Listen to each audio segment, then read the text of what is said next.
Hello dear learners, welcome back to Abid Shiksha. Today's daily news capsule is brought to you by Abid Shiksha. So let us begin. आज के जो important articles है वो है first carcasses of olive ridley turtles. Olive ridley turtles are very important species in our environment. वो उनका जो है carcass, उनका जो dead body है ना वो हमें सी के आसपास जो बीच है वहाँ पर देखने को मिल रहा है and Visakhapatnam that is in Andhra Pradesh वहाँ पे बहुत ज़्यादा देखने को मिला है. So this is something that is concerning also and this is the first news. Second is tabla maestro Zakir Hussain जो है उनका जो है unfortunately has left this world and he had died in the age of 73. Third is Morocco welcomes Indian defence companies to set up production units. ठीक है, तो Indian defence companies जो है अपना प्रोडक्शन यूनिट्स जो है मोरक्को पे setup करेगी. This is the third news. And fourth news is regarding the Maasai Mara tribe. So these are the four important topics that we are going to discuss one after the another. So without any delay, let us begin. ठीक है. First news is regarding the carcasses that are showing up in the of olive ridley turtles that are showing up in the shores of Visakhapatnam. Okay, तो ये आप देखेंगे olive ridley turtles अगर आप देखेंगे बस पाम के जितने बड़े होते हैं, पाम साइज है ना आपके हाथ का, they are this much big only, very small species of turtles that exist in this world. तो ये जो है हमारे these are very important species as these can be categorized as indicator species, indicators of good health. ठीक है, good health of the environment. इस तरीके से ये indicators की species के रूप में भी काम करते हैं. ठीक है, so यहाँ इनकी जो body है वो आपको beaches in विशाखापट्टनम वहाँ के beaches में आपको देखने को मिलेगा. तो this is something that is concerning. Carcass of olive ridley turtles continue to wash ashore along the Visakhapatnam coast. उनका जो डेड बॉडी है विशाखापट्टनम कोस्ट के आसपास आपको देखने को मिला. क्यों? उसका मेन रीजन क्या है? Because of environment, marine pollution specially. ठीक है, जो ओशन के ऊपर जो पोल्यूशन है उसके वजह से प्लास्टिक हो गया, माइक्रो प्लास्टिक हो गया, या फिर कोई टॉक्सिक केमिकल हम अगर वाटर बॉडीज में रिलीज कर देते हैं. Ultimately the ocean is the home of everything, right. तो वो ओशन में जाके मिल जाता है, तो उसके वजह से मरीन पोल्यूशन बहुत ज्यादा कॉज होता है. उसके कारण बहुत सारे olive ridley turtles they lose their lives. तो उसकी वजह से बहुत सारे ऑलिव रिडली टर्टल्स का जो बॉडी है वो बीचेस के तरफ आने वाले हैं. They are the smallest turtles की प्रजाति के सबसे छोटे शेप के and most abundant of all the C turtles. दुनिया के सबसे ज्यादा अगर कोई पाए जाने वाला सी टर्टल्स है, these are the olive ridley sea turtles. It gets its name from the olive green color of its carapace. ठीक है, जो उसका जो शेल है उस शेल का colour is of olive colour, olive green colour का है. That's why the name olive ridley comes from. ठीक है, ऑलिव रिडली जो है वो आता है. कंजर्वेशन स्टेटस में देखिए वल्नरेबल स्पीशीज है. These are vulnerable species. आप लोगों ने वी देखा होगा, बहुत सारे एनिमल्स के पीछे वी लगा रहता है, वी ऐसे, that is vulnerable. And wild life protection act में शेड्यूल 1 में इसको हम कंसिडर करते हैं एंड साइटीज में भी अपेंडिक्स 1 में. ठीक है, तो ये काफी ज्यादा इंपॉर्टेंट स्पीशीज है क्योंकि देखिए again wild life protection act 1972 में इसको कौन सा कैटेगरी है, इनको शेड्यूल 1 का कैटेगरी, बहुत highest degree of protection. There are 4 schedules in wildlife protection act. तो वो 4 शेड्यूल में जो फर्स्ट शेड्यूल आते हैं ना वो बहुत ज्यादा उनको हाईएस्ट डिग्री ऑफ प्रोटेक्शन जो है वो दिया जाता है. Very important is I want you guys to do is Wildlife Protection Act 1972 and the recent amendment that came in 2022 you have to read and along with the CITES. ठीक है, CITES के साथ आपको इनको पढ़ना होगा. This will be your homework. Very very important. Okay. तो this was the news. देखते कुछ जो इंपॉर्टेंट चीजें हैं regarding olive ridley turtles. Olive ridley turtles का साइंटिफिक नेम है लेपिडोशेलिस ओलिवासिया. ठीक है, I am sorry if I am butchering the name, Lepidochelys olivacea. ठीक है, this is the scientific name of olive ridley turtles. They are best known for the unique mass nesting called arribada where thousands of females come together on the same beach to lay eggs. बहुत important है. ठीक है, जो ओडिशा का जो Chilika lake के आसपास वाला जो रीजन है and the entire eastern coast, यहाँ पर सबसे ज्यादा ऑलिव रिडली टर्टल्स आके वो लोग मास ले ऑफ एग्स जो है वो करते हैं. क्या करते हैं इस समय पे हमारे जो गवर्नमेंट है वो भी काफी ज्यादा एक्टिव होते हैं. If this is the beach and this is the water, okay, ये अगर बीच है ये वाटर है, तो उस समय क्या होता है जब ये आरीबाडा या फिर जो मास लेइंग का जो पीरियड होता है उस समय सरकार क्या करती है, इस जो एरिया है लेट्स से यहाँ तक जो ऑलिव रिडली टर्टल्स है, they would come from this water, they would come here and they would lay eggs here, ठीक है, यहाँ पर वो एग्स जो है उनको ले करेंगी, तो इसकी वजह से ये जो पूरा एरिया है ना इसको खाली कर दिया जाता है. This is very unique to olive ridley turtles because numerous olive ridley turtles, they come, they hatch their eggs, they lay their eggs, they hatch their eggs and then they move towards the water.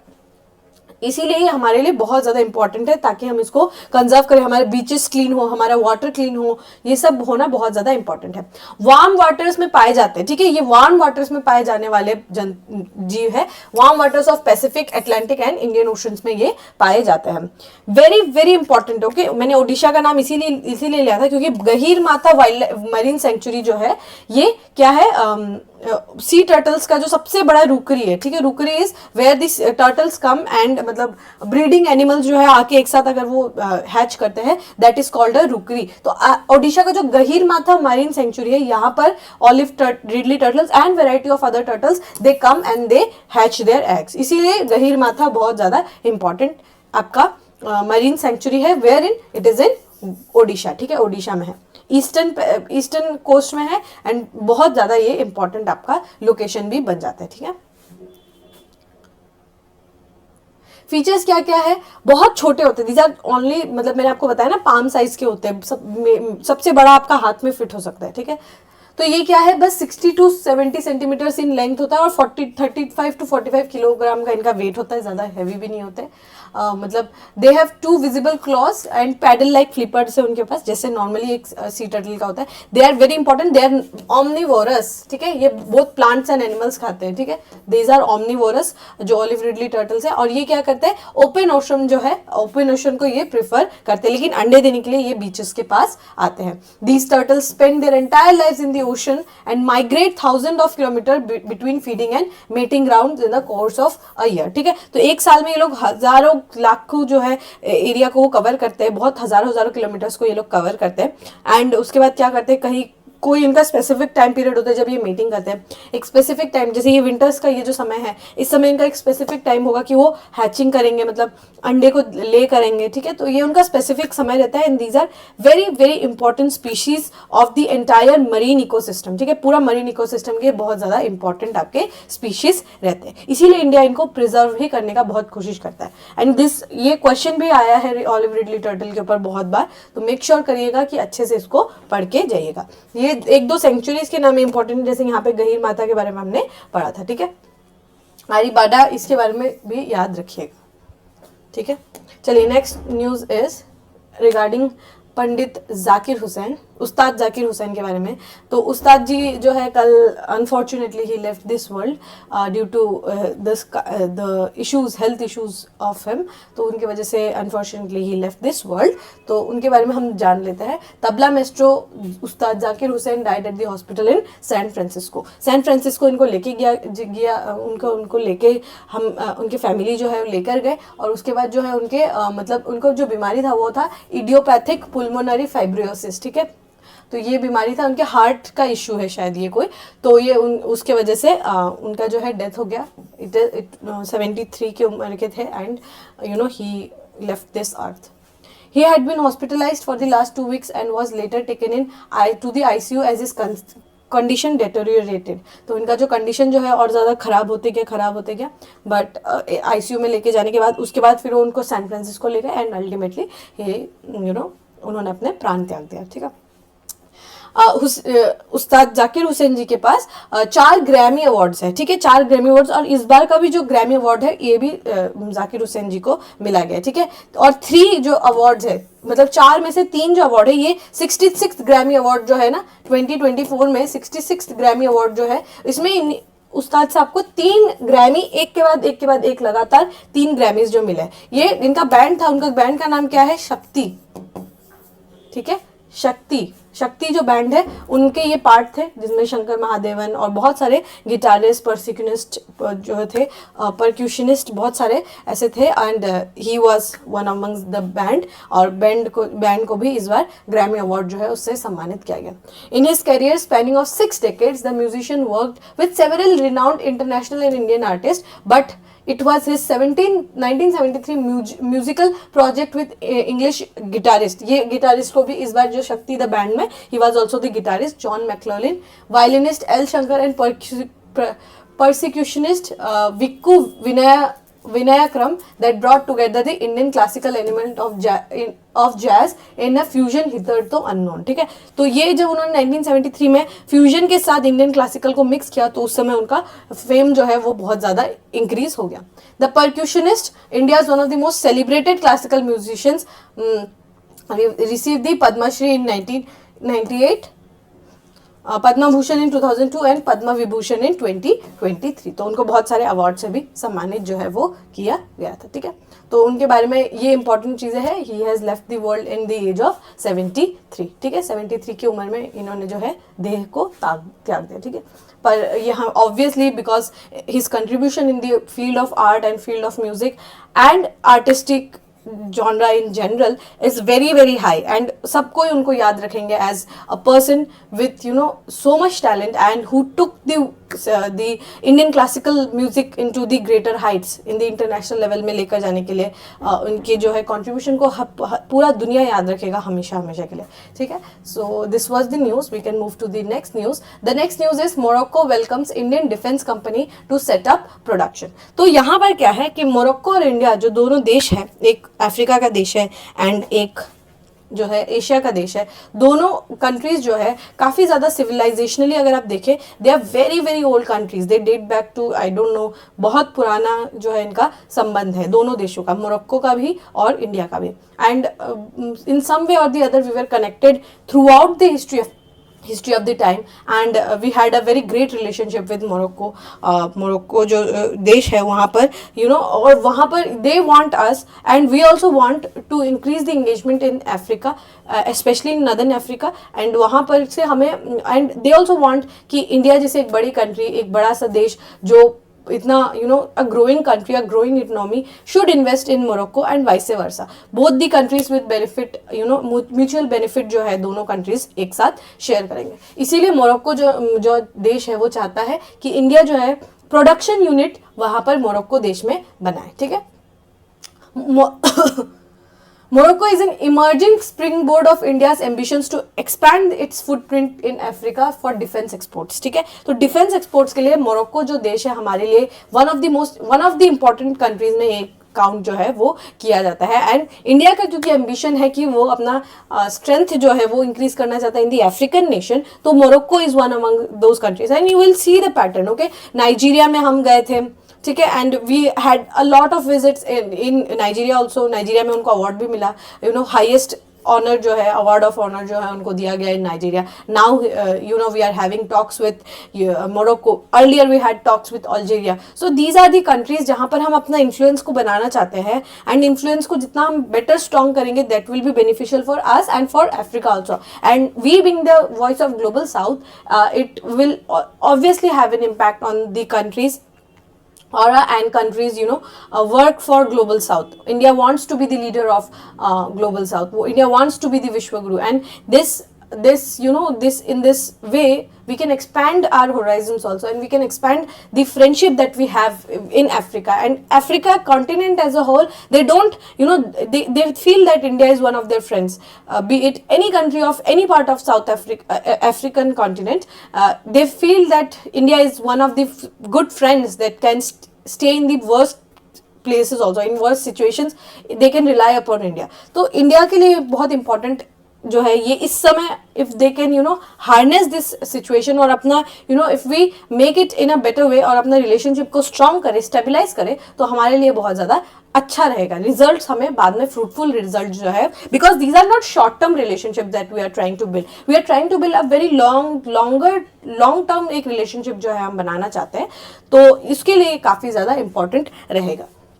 Morocco देश का अगर आप location देखेंगे वो बिल्कुल north Africa के ऊपर वाला जो हिस्सा है, बिल्कुल नॉर्थ अफ्रीका में, जहाँ पर आपको एटलस माउंटेन वगैरह देखने को मिलेगा, एंड वहीं के आसपास ही आपको स्ट्रेट ऑफ जिब्राल्टर भी देखने को मिलेगा. तो ये जो है मोरक्को जो देश है ना, अपने आप में एक गेटवे बन जाता है अफ्रीका और यूरोप के लिए. और आप सोचिए उस समय अगर हम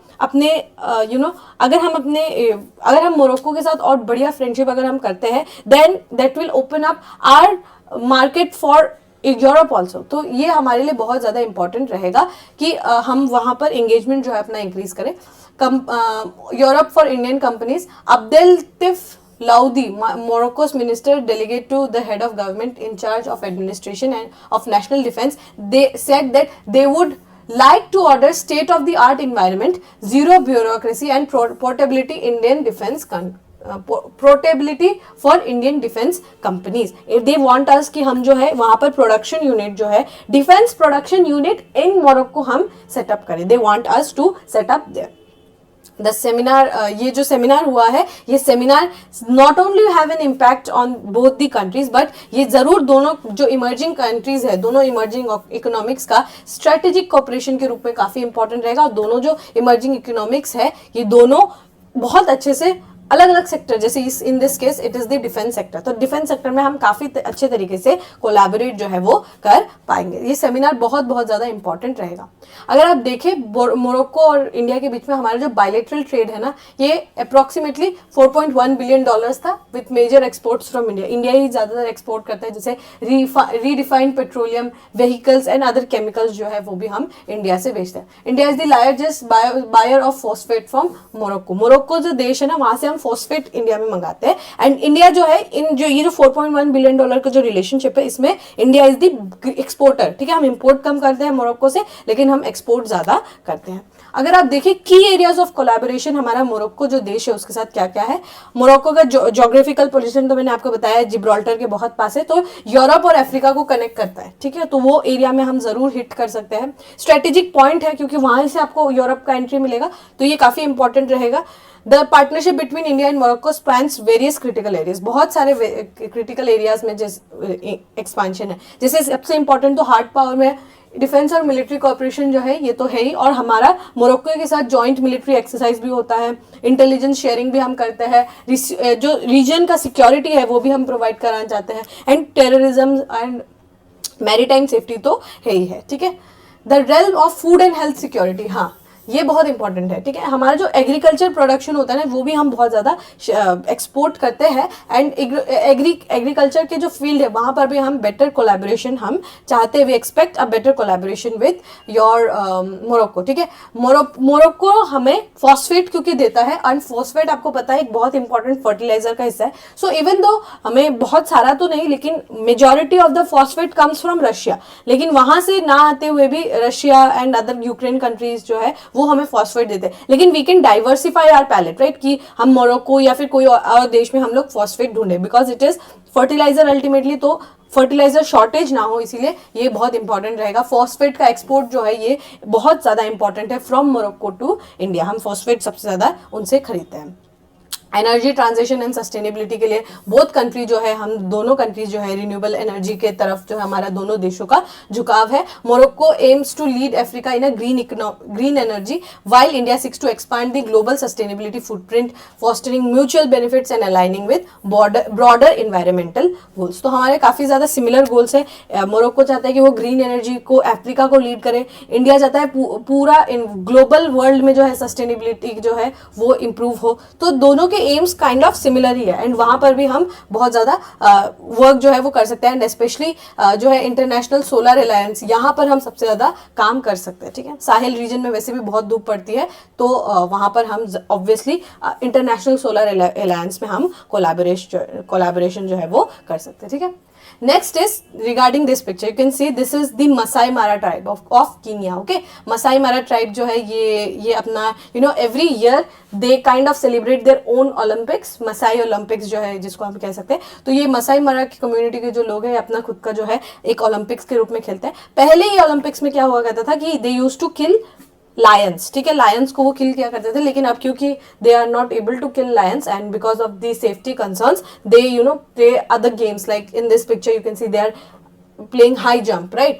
तो ये मसाई मारा ट्राइब की कम्युनिटी के बारे में हम लोग जान लेते हैं। मसाई मारा जो है ये इस पिक्चर में जो है हाई जंप जो है वो लगा रहे हैं, तो मसाई ओलंपिक्स भी इसको आप कह सकते हैं, क्योंकि ये जो है पहले मसाई ओलंपिक्स में क्या होता था कि इनको काम होता था कि they used to kill lions, but now this is the alternative game that they have brought up, ठीक है। और यहाँ पर क्या है, ये क्या है, ट्रेडिशनल राइट्स था, जो आपका killing of your lion was a traditional rite. And ये कहाँ से पैसेज हुआ है, किमाना सेंचुरी जो है ना, ये माउंट किलिमंजारो के आसपास जो है, वहां पर जो किमाना जो सेंचुरी है, वो वहां पर ये जो खेल है उसको खेला करते थे, ठीक है। द मसाई मारा ट्राइब जो है, इसको मसाई मारा भी इसको कहा जाता है, या फिर मारा ट्राइब भी इसको हम कहते हैं। ये क्या, ये जो जगह में रहते हैं मसाई मारा, जो कीनिया में जो जगह रहते हैं, उस जगह को क्या कहा जाता है, गेम रिजर्व भी कहा जाता है, ठीक है। गेम रिजर्व भी इसको कहते हैं, क्योंकि यहाँ पर जब अंग्रेज, जब इंग्लिश एंड अदर जो यूरोपियन देश थे, because when they came to this area, तो यहाँ पर बहुत ढेरों एनिमल्स इनको देखने को मिले, because this is tropical, your tropical grassland area, and tropical grassland area की वजह से variety of animals, okay, grassland area है एक तो, and all the big cats, you can see cheetahs, you would see lions, you would see tigers, you would see every other जो बड़े cats है, big cats, साथ ही elephants, African elephants and giraffes also, ठीक है। बहुत variety के animals, if you go to Kenya ना, you would see variety of animals. तो वो variety of animals I am talking about 100 years ago, तो उस समय सोचिए एनिमल्स का संख्या और ज्यादा था। तो इसीलिए ये इस देश को, कीनिया देश को एंड इसके आसपास वाले देश को बिग गेम कंट्री भी कहा जाता था, क्योंकि यहाँ पर जो फ्रांस हो गया, या फिर डच हो गए, नीदरलैंड के लोग हो गए, या फिर यूरोपियंस, जो जितने भी यूरोपियंस थे, इंग्लिश जो थे, they used to come, they used to kill, they used to hunt animals for their recreation। इसीलिए यहाँ पर उसको बिग गेम कंट्री भी कहा जाने लगा, एंड ये क्या है, गेम रिजर्व के रूप में भी कहा जाने लगा, because they used to kill, ठीक है। बहुत सारे वाइल्ड एनिमल्स को जो है ये किल किया करते थे। If hunting is prohibited, the game reserve also becomes the natures reserve, ठीक है। यहाँ पे बहुत वेराइटी ऑफ एनिमल्स मिलते हैं, इसीलिए ये नेचर का रिजर्व भी बन जाता है। One of the most distinctive aspects of Maasai culture is the semi nomadic pastoral lifestyle. इनका जो लाइफस्टाइल है, it is semi nomadic, not exactly nomadic but semi nomadic इनका लाइफस्टाइल है। For as far as their history goes back, Maasai people have been cattle herders, ठीक है। Generally ये cattle herders होते थे, और ये खुद के सस्टेनेबिलिटी जितना उनको चाहिए होता था उतना वो बनाकर, and they used to live very sustainable life, ठीक है। एंड कैटल्स जो है इनके अभी भी बहुत कल्चर में बहुत ज्यादा इंपॉर्टेंट रोल है। एंड कैटल्स का क्या होता है, the tribal communities within themself, if they you know take the cattle away या चोरी कर लेते हैं, then it becomes a war between the two communities, and मतलब बहुत सारे झगड़े लड़ाई जो है कैटल्स को लेके अभी भी होते हैं। तो कैटल्स जो है इनके लिए सबसे ज्यादा इंपॉर्टेंट है, क्योंकि फूड भी देते हैं, मिल्क भी देते हैं, और मीट का भी ये काम करते हैं, and cultural heritage and source of pride भी है, because they are traditionally herders है, नोमैडिक हर्डर्स है, तो उनके लिए कैटल जो है ये बहुत ज्यादा इंपॉर्टेंट है। इकोसिस्टम अगर आप देखें, यहाँ पर आपको सेरेंगेटी नेशनल पार्क भी देखने को मिलेगा तंजानिया के आसपास, if you look at the location, and मैंने आप लोगों को बताया ही, ये क्या है, ट्रॉपिकल ग्रासलैंड है। इसको हम सुदान टाइप क्लाइमेट भी कहते हैं, ठीक है। ट्रॉपिकल ग्रासलैंड, ये सुदान टाइप क्लाइमेट है, सुदान टाइप, ठीक है। सुदान टाइप क्लाइमेट यहाँ पे आपको देखने को मिलेगा। एंड यहाँ पर मसाई मारा जो है ये कीनिया देश के ट्राइब्स है, ठीक है, very important, alright. Okay, with this we have come to end of today's daily news discussion. If you have liked this discussion, don't forget to give a like and write down in the comment section. We will meet in the next discussion. Till then, take care and thank you.